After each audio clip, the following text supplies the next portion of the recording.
సమాజంలో గురువులకు ఎంతో గొప్ప స్థానం ఉంది. పిల్లలను తల్లిదండ్రులు కని పెంచినప్పటికీ వారికి విద్యాబుద్ధులు నేర్పించి సమాజంలో గొప్ప పొజిషన్లో ఉండేలా చేసేది గురువులు. అందుకే మాతృదేవోభవ, పితృదేవోభవ, ఆచార్య దేవోభవ అంటారు. విద్యార్థులు దారి తప్పితే వారిని సన్మార్గంలో నడిపించేవారే ఉపాధ్యాయులు.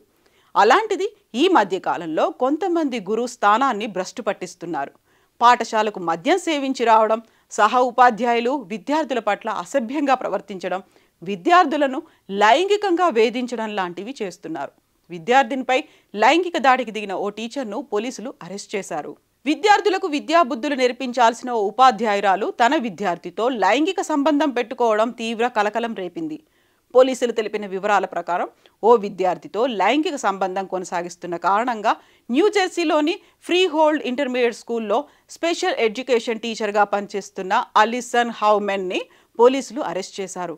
కాకపోతే ఆ విద్యార్థి వయసు ఏ తరగతికి చెందింది అన్న విషయం మాత్రం పోలీసులు గోప్యంగా ఉంచారు.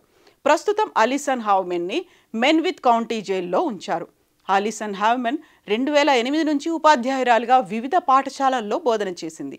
2022 నుంచి ఫ్రీ హోల్డ్ ఇంటర్మీడియట్ స్కూల్లో స్పెషల్ ఎడ్యుకేషన్ టీచర్గా కొనసాగుతున్నారు. ఈ క్రమంలోనే ఆమె విద్యార్థిపై లైంగిక దాడి పాల్పడినట్టుగా ఆరోపణలు వచ్చాయి.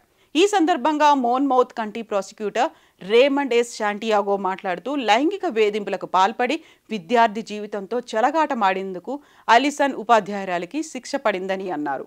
ఇదిలా ఉంటే అలిసన్ తరఫు న్యాయవాది మాత్రం తన క్లయింట్ అలిసన్ అమాయకురాలని, ఆమెపై లేనిపోని నిందలు మోపుతున్నారని వాదిస్తున్నారు. ఈ కేసు విచారణ కొనసాగుతోంది. ఈ విషయంపై విద్యార్థి తల్లిదండ్రులు తీవ్ర ఆందోళన వ్యక్తం చేస్తున్నారు. ఇలాంటి టీచర్కి కఠిన శిక్ష విధించాలని డిమాండ్ చేస్తున్నారు.